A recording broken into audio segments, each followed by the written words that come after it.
So like guys, I was like at like the mall and he was looking at my ass and I was like, oh my god, like and okay, anyways, this is a basic game and this is my new gameplay. If your back hurts, watch this. My back hurt a lot too, and I understand your pain because my back hurts too sometimes when I play don't know how to play. Anyways, just gonna show you how like you can switch up your play style.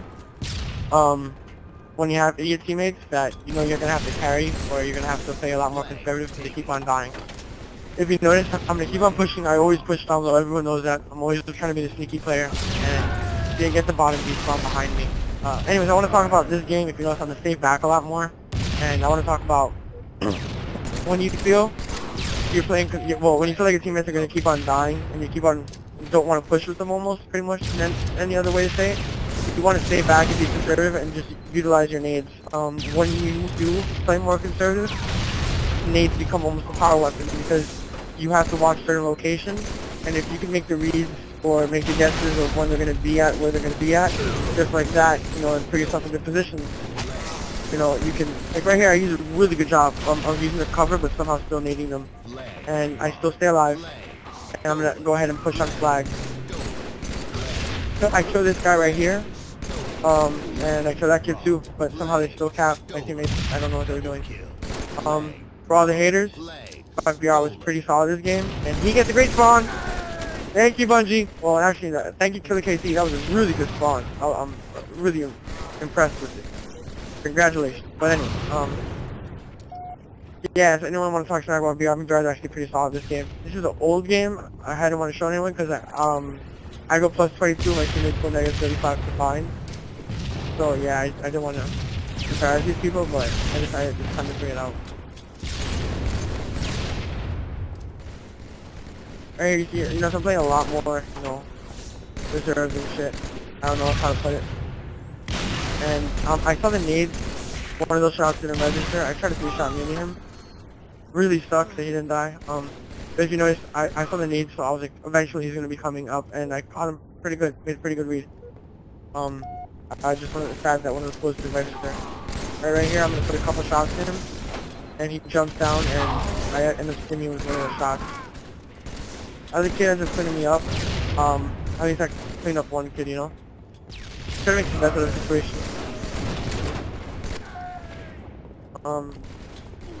This gameplay, I'm actually gonna spend a lot of time on the floor. Right here, just some pretty bad nades. Was not what I was hoping for, and I ended up getting shot. Spent a lot of time on the floor. Because when your teammates are dying a lot, if you go out to power positions like P3 or top mid, or like on narrows you go top mid, you're gonna get wrecked so quick. A lot of times you want to do what I'm doing here, is stay back and try to help them as much as possible, but not die. Because you staying alive will always put pressure on the opponent to worry about you. So staying alive when you have bad teammates, nothing bad, but like kids that aren't that good. But you just want to try to stay alive, and if that means staying back more and trying to be a lot sneakier and not holding power positions, it's completely possible. Just play it smart. I was ready, BR. I'm happy with that. If you notice though, every time I push, I keep on getting 1-for-1. So if you notice, as the gameplay goes on, I'm going to start staying back on my side, and I don't want to push anymore. I was sick of dying. I got no 5 of his position here. This guy's running a flag, and you should get a cap here, but he gets the insta-kill. The model he got is modded, and it just kills you within a second, even though you're full shield. I don't know how it works, but you can buy one at Target here. But right here, a lot of times when you spawn an octagon, I mean not octagon, onslaught, you want to make sure your base is clear before you push out anywhere. My teammates end up dying, and I end up in a 3-on-1 position there. There's 3 guys shooting me.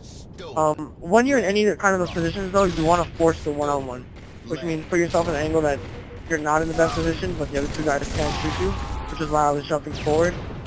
I ended up getting some pretty nasty nades there. If anyone had put shots on them, that would have been really nice, but no one did. I mean, they're idiots for both chasing like that. They could have just naded me out. You never want to give up position for one guy, especially. Right here, I'm jumping out trying to name the flag. I don't know why. It's just a hope. I'm going to back off from the X35. Push on him. Right here, if you notice, when I see that my teammates are pushing and they're getting into the push, I'm going to push with them. I mean, look at that. My guy top mid is I get a double team. I probably should have got a little bit closer to the garbage can. So that once the second guy came up on me, I could have gotten behind it and waited for the guy top mid to help me. Blind kid is obviously blind. Right here, he should be dropping off top mid. Unless you're a retard, there's a big red arrow on your screen saying where you're getting shot from. He's obviously getting shot from top A, from top B. Right here, did a really good job making the read. I knew they were going to spawn right below me. If your feet are not touching the floor, you don't wait to spawn. So if, there's actually a video of SK doing that on Guardian where he keeps on jumping bottom blue and then just, I think Strong Side spawns below and he just assassinates him. So, yeah, not having your feet on the floor doesn't wait to spawn. So, you can stand by spawn yourself. And there's a good chance, not that good of a chance, but they can possibly spawn there. That really sucked. He came bottom A. I expected my teammates to follow me a little quicker. A lot of times when I push out like that is because I think my teammates are spawning me on the street, and I don't wanna stand close to teammates because it gives them an easy nade. It allows them to call out both people within one breath, which is what you don't want. Two guys A corner is a lot easier to handle than one guy bottom A dump and one guy A corner. That was a really nasty nade. There's some pretty good nades in this gameplay. Right here, I'm gonna try to get a better angle on him, and. I see X35, I'm trying to cover him while he pushes back. Doing a lot of good support here, doing shots and now see. I see my teammates getting a good push, I'm gonna push with them. Never, if you see your teammates getting a good push, you don't wanna, I'm gonna stay top with my teammate, I get naded, I'm gonna back off. I know this kid's gonna chase me, and I catch him with 2 shots, I see my teammates forcing him under here, and I'm gonna clean him up. Like I was saying, if you see your teammates getting a good push, even if they're bad, you push with them. Even if you have a power weapon and you don't want to lose it, no matter what, you always push with your teammates.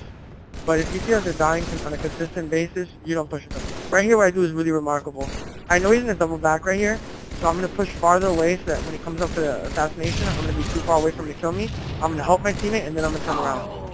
Made a really good read that he was going to try to double back, and it worked really well because I ended up helping my teammate. Really good job there. Really nice choice, I think. That was a really smart decision. Right here, even, I'm listening to call outs and I'm pushing out even when, right here I'm going to try to force him into the base, into my teammates, and I put a good nade on that guy.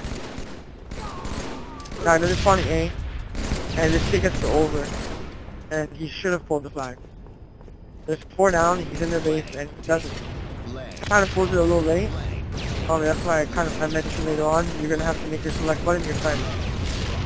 These guys are too worried about the flag. I don't know what they're doing. He's obviously blind, as he mentioned in his gamer tag. And I'm on a frenzy. We score it and we can possibly come back.